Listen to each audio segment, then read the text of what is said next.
Present वाला जो है वो जो बच्चा है वो प्रेजेंट में जीता है, यंग जो है फ्यूचर में जीता है।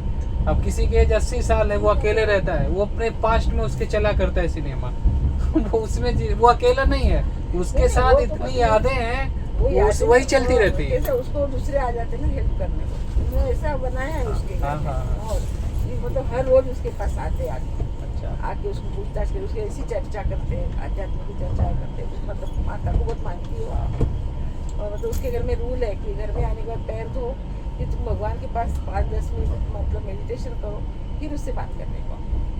और वो अभी भी मेरे मासा जी उसको हर महीने की डेट रहती है उनकी, फर्स्ट वीक की, वो डेट में जाते हैं, आते वक्त वापस जाने की टिकट निकाल के आते हैं और वो मतलब जाके उनका सब कुछ करके आते हैं महीने के में। वो तो प्रारब्ध है पहले के, जब भी इतना करते थे। ये तो आज बेटा खुद का पूछता नहीं है अपने को। नहीं सही कह रहे हो, प्रारब्ध तो कहाँ का है। और उम्र भी तो होगी ना, चलो भाई उम्र नहीं है तो फिर भी इतनी उम्र भी होने के बाद कितना भी बिजी रह लो, वो जाके आएगी। कोई जाओ या मत जाओ, एक प्रारब्ध है। और दूसरा, अगर हम किसी के साथ जबरदस्ती करते तो फिर वो कर्म बंधन हो जाता है। एक प्रारब्ध होता है, एक होता है कर्म बंधन। उनके ऋणानुबंध होंगे ना कुछ। हाँ बस वही है, तो वो प्रारब्ध है उनका। जैसे कई बार हम किसी से मिलते हैं, ऑटोमेटिक वो हमारा सपोर्ट करने लगता है, ये प्रारब्ध है। और हम उसको बहुत ज़्यादा उसके लिए मजबूर करते हैं, ये फिर हम नए कर्म बांध रहे हैं, ये कर्म बंधन हो जाएगी। ये फिर आपको आगे जन्म लेके चुकाना ही पड़ेगा। हमें ऐसा कभी नहीं करना चाहिए। सामने वाला हमारी क्या हेल्प कर सकता है, क्योंकि देखो जीवन अकेले तो चलना नहीं है। आपने जन्म लिया है तो कुछ अधूरी चीज़ें हैं, अब आप उनको पूरी करने के लिए आए हो, ये तो फैक्ट है। जितने लोगों से आपको सपोर्ट चाहिए होगा आप लेंगे ही तो चलेगा, बाद में जिन लोगों को आपको देना होगा वो तो देंगे। आदमी कोई कहे नहीं मैं किसी से मतलब नहीं लगता, आइसोलेशन देने का बोल रहे ना। तो ऐसे मेरे भाई है, उसका फ्रेंड है, इसकी मतलब लड़की वहाँ पढ़ती थी ना, इसके पास जो नागपुर में पेइंग गेस्ट रहती थी। वो उनकी फैमिली में वो अकेले ही थे, तो मिसेस चली गई। हेलो हाँ, खुश हो बेटा, खुश हो। ये पेड़ काफी फ्लावर वाला रहता है, एकदम कलरफुल। ये कौन सा? ये पलाश के। अच्छा पलाश है। अच्छा ये पलाश के पेड़ हमको इधर बहुत दिख रहे हैं, लेकिन ये उत्तर प्रदेश का ये पलाश है। जो फ्लावर है वो उत्तर प्रदेश का वो पलाशी है, और इसको फॉरेस्ट फायर बोलते हैं, क्योंकि ये पूरे फॉरेस्ट में तो आग सी लग जाती है ना, आग हो जाता है पूरा। अगली बार देखें तो बताइए, हमें आइडिया नहीं था पलाश का। पता नहीं यूपी का क्यों बनाया गया इसको, जबकि हमको इधर ही बहुत दिख रहा है। इधर नहीं है क्या? हमको उधर इतना नहीं दिखा ये पलाश। जंगलों में है क्या? जंगलों में है। हाँ वहाँ पे जंगल में है, ये बात है। और वहाँ पे ज़्यादातर जंगल में ट्रेवल कम करे है ना, जंगलों में है, जंगल में रहता है। इसको बोलते हैं फॉरेस्ट फायर, मतलब इसको ऑर्नामेंटल पर्पज से नहीं उगाते हैं। नहीं, ऑटोमेटिक होते हैं। जैसे लोग अपने घरों के बाहर नहीं लगाते, इतना लगता तो काफी अच्छा है। ये बस एक दिन में अच्छा लगता है। उसकी पत्तल पहले तो उसकी पत्तल में खाना खाते थे। अच्छा, पहले पुराने जमाने में जो पत्तलें बनती थी ना, अभी भी बनती है कहीं कहीं। अभी तो सब झारखंड छत्तीसगढ़ में उधर जहाँ जनजाति हैं, जो ट्राइबल्स हैं, अभी भी इन्हीं से रोजगार उनका रहता है। जो पत्तलें बनाते हैं ना खाने की, अच्छा, पहले की वो पलाश से ही बनता है। पलाश के पत्ते से बनती थी।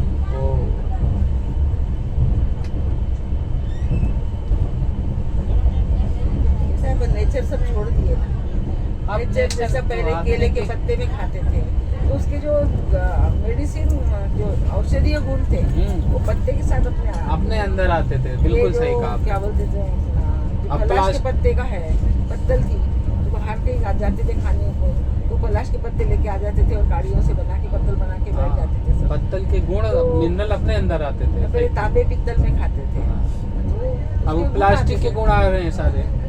प्लास्टिक कैसे झुक रहे हैं? नहीं तो वही हो रहा है, अब इतने सारे कैंसर केसेस क्यों बढ़ रहे हैं? उसकी प्लास्टिक यही सारा है। हमारा जीन म्यूटेशन क्यों फास्ट हो रहा है? क्योंकि लाइफ हो गई आर्टिफिशियल, नेचर से दूर चले गए। ऐसा बोलते हैं कि जितना तुम ऊपर रहोगे उतनी तुम डाउन पे रहोगे। बॉडी से, शरीर की जो बॉडी है ना, वो ग्राउंडिंग में करते हैं। अपनी बॉडी को ग्राउंडिंग में थोड़ा तो भी लेना ही चाहिए। अभी कैसा है, ग्राउंडिंग है ही नहीं अपनी, पैदल चलना नहीं है, कहीं जाना नहीं है, आना नहीं है। ग्राउंडिंग क्या, आजकल आदमी की ज़रूरतें नहीं है, ज़रूरतें हैं ही नहीं, उसने फालतू की इतनी सारी चीज़ें पाल के रखी हैं। मुझे वाकया याद आ रहा कि एक आदमी ने बहुत बड़ा मॉल खोला अपना, और उसमें एक वृद्ध आदमी को बुलाया, रिस्पेक्ट किया, और उसने कहा इसमें 50,000 टाइप की चीज़ें हैं, कपड़े ले लो, ये खाने पीने का, जूस का, तरह तरह का है, आपको जो भी कुछ लेना है आप इससे ले लो। अब वृद्ध आदमी ने कहा भाई हमको ज़रूरत ही नहीं है, हमको किसी भी चीज़ की ज़रूरत ही नहीं है, ये तो हम सारा ज़रूरत पाल के परेशान हो रहे हैं। आप बताइए, बगुले को देखिए कितना प्यारा उसका कलर, कौन सा वो कंडीशनर और शैम्पू यूज कर रहा है, बताइए। मोर कौन सा कंडीशनर यूज कर रहा है, वो तो सब नेचुरल खाके हाँ, कभी वो साबुन भी नहीं लगाता है। हाँ, और फेस वॉश से कितने गोरे हो गए हम लोग, आप बताइए कि कौन फेस वॉश से गोरा हुआ है, किसने शैम्पू और कंडीशनर से अपने हेयर बदल लिए, आप देखिए। तो वो सब तुम कितना भी करो, जो शक्ति से आदमी आएगा वो तुम्हारे कितने भी लगा लो, मतलब कुछ भी कर लो, पार्लर कर लो, कुछ कर लो, अंदर का ग्लो रहेगा तो ये अपना उसी को कमजोर कर रहा है। आदमी का जो एक नेचुरल ब्यूटी है उसको कमजोर कर रहा है, और आर्टिफिशियल जो है लाइफ उसको उड़ता चला जा रहा है, और इसीलिए सारी समस्याएं खड़ी हो रही हैं। दादी नानी कितनी खूबसूरत थी, हाँ भाई, वो जो नेचुरल ब्यूटी वो अलग ही है, वो कुछ नहीं करती थी, लेकिन कितनी सुंदर थी। मेरी नानी तो इतनी सुंदर थी। एक सुंदरता ही मैटर नहीं है, आदमी उसमें फंसा हुआ है, उसका दिमाग भी उलझा हुआ है कि अब मेरा परफ्यूम खत्म हो गया, कंडीशनर खत्म हो गया, अब एसी काम नहीं कर रहा है, अब ये रिमोट इसका काम नहीं कर रहा है, अब टीवी नहीं चल रहा है, आप पूछो, है ना। तो आदमी इन्हीं में फंसा है, ये जितनी भी जरूरतें पालता चला जा रहा है ना, ये फंसता चला जा रहा है। और जिसने लाइफ से इन सबको दूर करके रखा है, बिल्कुल सरल जीवन रखा, वो जीवन का सच्चा सुख ले पा रहा है, जो नेचर की मौत करे। जो इनमें फंसा है खत्म हो गया, और सुख तो मिलना ही नहीं है, क्योंकि वो चीज़ें जैसे ही खत्म होंगी आपको तकलीफ देंगी, है ना। अब आपका ऑल आउट नहीं चल रहा, तो अब आदमी नींद में मच्छर काटे या ना काटे, लेकिन ऑल आउट खत्म हो गया तो अब नींद नहीं आएगी, लगाया नहीं है ना, उसके दिमाग में चला गया, वो सब कुछ साफ है, लेकिन अब उसने साबुन फेस वॉश से मुंह नहीं धुला तो उसको लगेगा आज हम साफ नहीं हुए, उसको लगेगा। वही सारी बात है। तो आदमी इतना आर्टिफिशियल लाइफ को ओढ़ चुका है, वही चीज़ खाने में भी वही सारी चीज़ें उसके हैं, उसका पूरा लाइफ स्टाइल ये जो भौतिकतावाद ने जकड़ लिया, और ये कष्ट का सबसे बड़ा कारण है। मैं तो कहता हूँ कि आदमी अगर सरल हो जाए, कर्म से भी सरल हो जाए, स्वभाव से भी सरल हो जाए, जीवन से भी सरल हो जाए, हाँ, तो राम राज हो गया। उसके मन की जो खुशहाली है कुछ कहने को नहीं है। उसने अंदर इतने कष्ट पाल हाँ, बच्चे यही बोलेंगे, बच्चों को लग रहा है कि हम परफ्यूम हवा में उड़ा दें, है ना।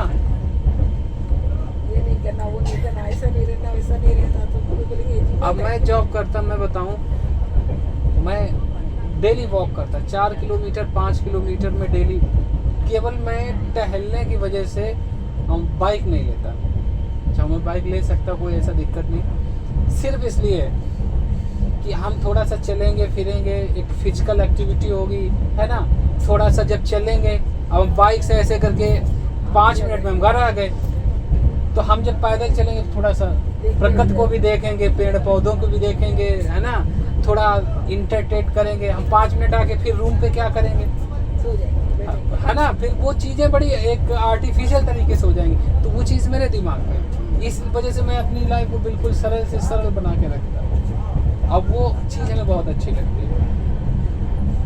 अब आदमी अगर एसी में रहे परमानेंट, तो अब उसके लिए कितना बड़ा संकट खड़ा हो जाता है। जब वो एसी नहीं तो उसको भाई उसमें प्रोफेशनलिज्म नहीं है। आजकल की जनरेशन को क्या पहले चाहिए, जनरेशन को क्या चाहिए कि जनरेशन को लग रहा है कि हमारा इससे स्टेटस लो हुआ जा रहा है। ऐसा नहीं होता है। नहीं। गांधी जी स्टेटस का नहीं है, जैसा भी बच्चे बहुत से स्टेटस है, उनको बाइक चाहिए तो बाइक बुलेट चाहिए, जैसा भी अब एसी जैसा ऐसा हो कि नेचुरल उनको यही हो रहा है, वही हवा बनती है उसको रखते एसी।